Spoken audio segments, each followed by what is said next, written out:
of boundaries which don't overlap. So, but it's still the same concept about inclusionality being able to permeate, to breach these boundaries. And so that's not just permeating, the boundaries themselves are deformable. It's not just deformable, you might even get rid of them completely. So the boundary moves, but that particular boundary that was there before, you could, and that's one of the issues that how do you get rid of a boundary? How do you get rid of form? Well, let's take an example. I'm jumping, and I'm not. Well, that's the point of that. To some extent, you know, that's the nature of a Viva. is that you're not in control.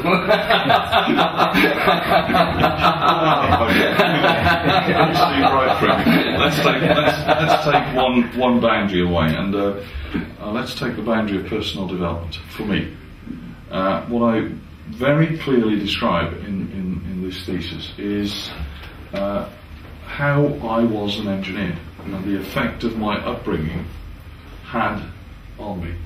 And so personal development happens and is a prerequisite to me to be able to work at the edge of fluidity, which is talking about taking the concept of inclusionality and actually working with it as a process. All right.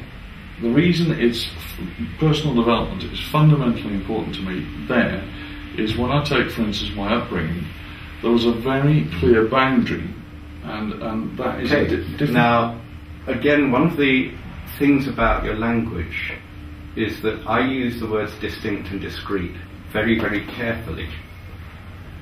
Very, very carefully indeed. And actually, your thesis, you often use them interchangeably.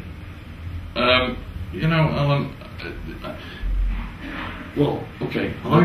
I believe that in this thesis, because it's inclusional, it should not be discrete. It's distinctive, and when I say I had a boundary, you commonly treat the two words as synonymous, and I've picked on it quite a few times.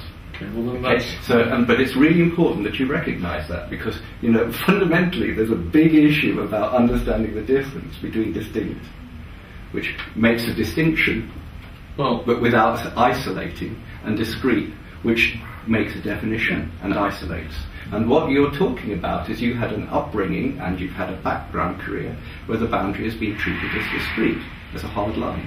As a hard line. Yeah. And what you're talking about is how your understandings, your feelings about situations radically change when the boundary, instead of being this hard line, becomes a flow line. Right, and this is one